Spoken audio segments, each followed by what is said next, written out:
Hi everybody, welcome back to my channel. For those of you that don't know me in my personal life, my name is actually Ariel. It is not first name Spicy, last name Uterus. Someday I will do a video on where that name came from, but today is not that day because today I am doing what is probably the most basic pet YouTube video in the world, which is a pet room / enclosure tour, a meet all my pets kind of video. Everybody knows what I'm talking about. If you've been on YouTube before, even if you're not in the pet YouTube world, you've definitely had this video pop up in your suggested videos at some point. That's the one I'm gonna do today. Before we get into this, just wanna say real quick that what works for me and my animals might not work for you. Wow.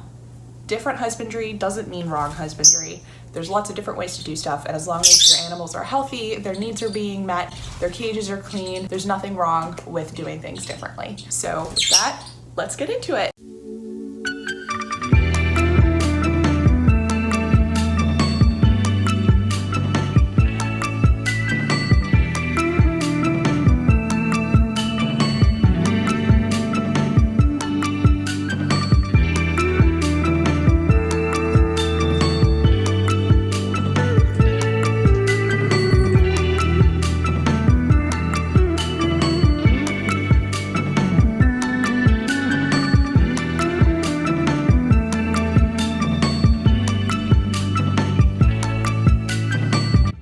Okay, so this is my Crested Gecko Sushi's cage. It's an 18 by 18 by 24 Exoterra and is fully planted, live, minus those two plants on the back wall there.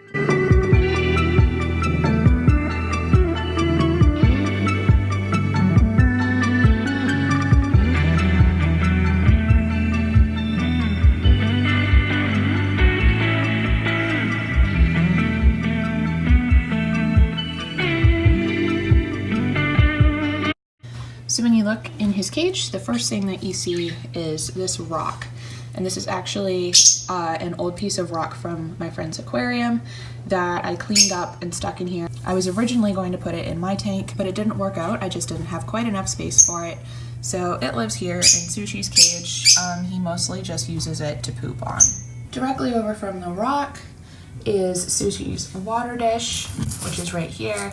Typically for crested geckos, you want to keep their food up on a ledge higher up in the terrarium, as they are arboreal, which means they climb and they're more comfortable eating and drinking up top. Sushi, when I got him, was used to eating from the ground, and when I tried to get him eating off a ledge, he refused. So this is his water dish down here, and his food dish, when I feed him, just goes in the back right here in this empty space, and it's the same one of these dishes. They're actually from an appetizer I get from my grocery store, and they're glazed terracotta that is also dishwasher safe, so they're pretty much my favorite thing in the world. I have like 30 of them.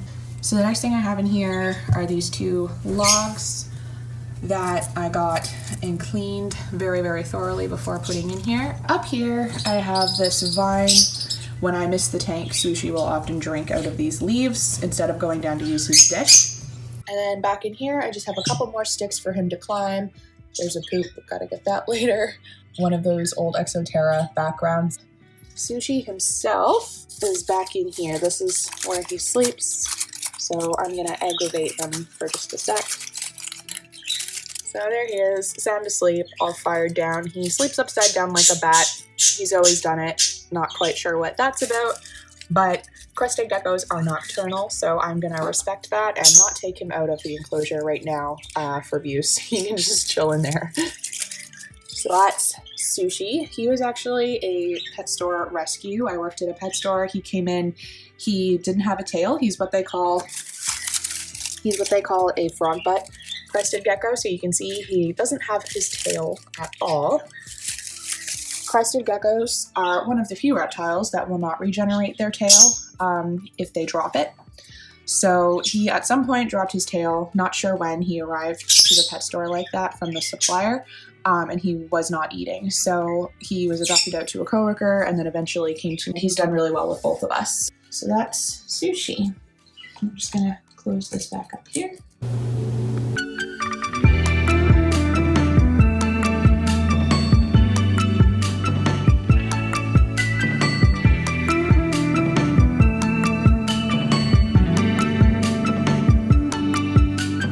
is of course my saltwater tank that's been featured on this channel multiple times because it is my baby. Just want to say real quick, I am aware that I'm dealing with a little bit of a cyano algae outbreak.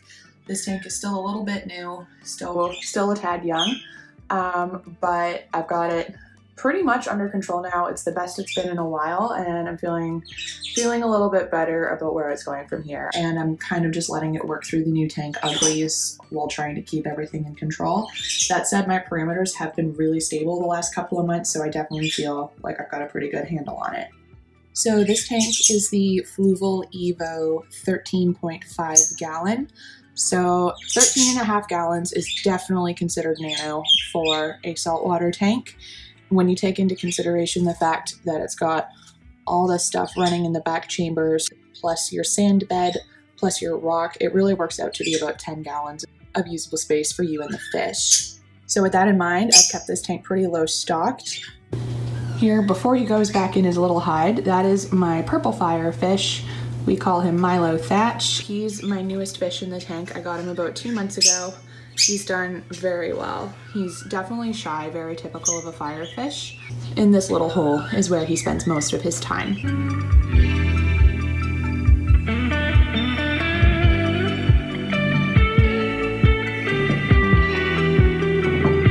This clownfish right here is Yzma. She is my female. She is definitely the chompier of the two. She's drawn blood from my fingers multiple times. She's the reason that my back wall is as hairy as it is, and that's because she will not let me anywhere near it to scrub it. So these little algae uglies up in here are all thanks to Yzma. She's great. She's a really feisty female. I think they're getting ready to lay some eggs. She's been a little bit extraterritorial lately. But yeah, that's Yzma, my female. Back behind this rock is Kronk. People ask me how I can tell the difference. Kronk has a tiny little black mark on one of his fins. If he swims by here, I'll point it out. He's also a little bit darker than Yzma, but that's those two. Right here is, of course, my bubble tip anemone. This is a rose bubble tip, if anyone was curious. I put this in about 10 days ago, and it's done phenomenal. It closed up once to poop, freaked me out, and it's been fully open ever since and camped out right in the middle of my tank, which is exactly where I wanted it to end up. So I'm really, really excited about that.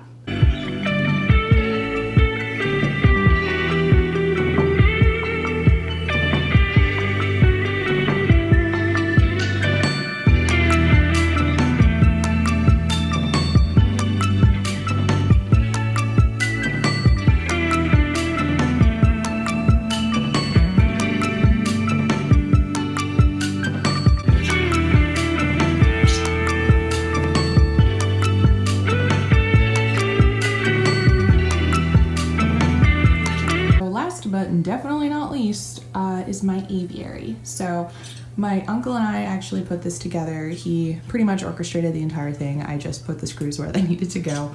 And we built this because I have quite the accumulation of birds. So here's some art on the door that Cusco made. He likes to chew holes. This is why he gets to come to work with me.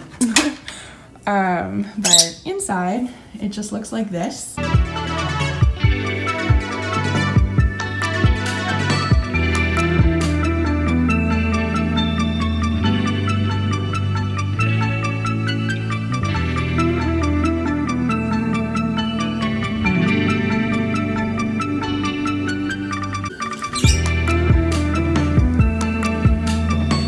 Apologies in advance for the awkward camera angle. There's literally room for like 2 people in here, not including all of their stuff, so it's kind of awkward to stand in. But this is the aviary. This is what it looks like from the inside. There's Cusco, who I kicked out. Oh. Basically, we just cut these branches, give them a really good clean, and zip tied them in, and then just added some toys. So right here they've got their big ol' bird kebab. They've got this thing here that they love. This is a little ledge that I keep their water dish on. In here is their food. So today they had chop with a little bit of seed. They are all molting right now, so they're a little bit cranky. But this is, I'll do introductions here. So this is Vex. She is a foster budgie. She's here temporarily until her owner gets situated, and then she will be going home. This yellow budgie right here is Nala, and she was the first pet that I got once I got moved out and on my own. I'd wanted a budgie for like my entire life. And she was the one that came home with me. So she is 8 years old, and her buddy Chip right here is 7 years old. And Chip I got as a friend for Nala when I went back to school. They're both females, which I did not know at the time, and they bicker a little bit, but for the most part they're really, really close. They definitely flock up. They're good friends. In the very back here is Indy. If you follow me on Instagram, you know about Indy already. He was a rescue, so he is about 10 years old, we think,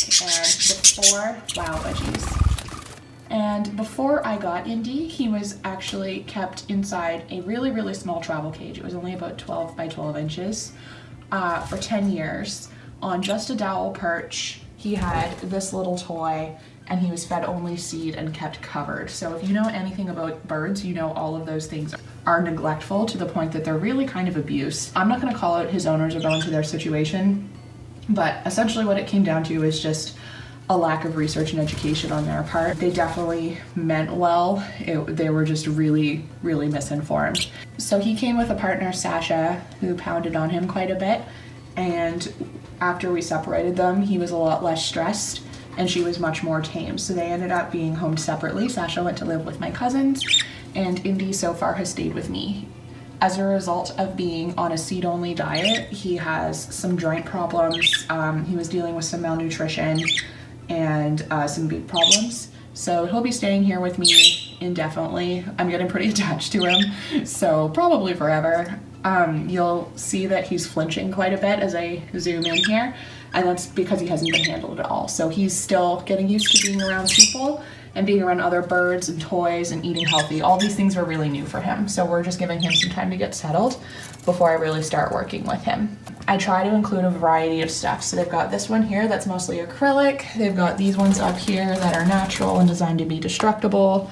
They have a foraging pouch. Foraging is super important for birds. So one last note before we head out here. The birds don't sleep in this aviary at night, with the exception of Indy. Indy does sleep in here because he won't step up yet, so he doesn't have a sleep cage because I have no way of getting him into it. It's just really stressful for him. And he sleeps really well in here. The rest of the birds all have sleep cages in a quiet storage room that doesn't have any windows, so they get the maximum amount of optimal nighttime. Lighting is really important to birds. They need undisturbed sleep and a decent amount of it, so having them sleep in the storage room, make sure that they are getting that. This is Cusco. You guys met him in my very first video. He is my Fisher's lovebird. He's a little over-attached. He's just so much fun. He's completely bonkers. He's very high maintenance. He thinks that I'm his wife. He's definitely my highest maintenance pet. He comes to my work with me because if I leave him at home, he chews his way out of the aviary and poops all over my room. I had him all through university. I've traveled all over the country with him. He's always been very hormonal. I'm working really hard to get his hormones under control by making changes to his lighting, his schedule, and his food. So hopefully that works. He also just started learning target training. So in an upcoming video, I'm gonna be talking about that. But at the end of the day, I would never give him up for anything. All right, that's it for this one. If you liked this video, give it a big ol' thumbs up and hit that subscribe button right there. And I will link my Twitter and Instagram accounts below. Thank you so much for watching, and I'll see you in my next video.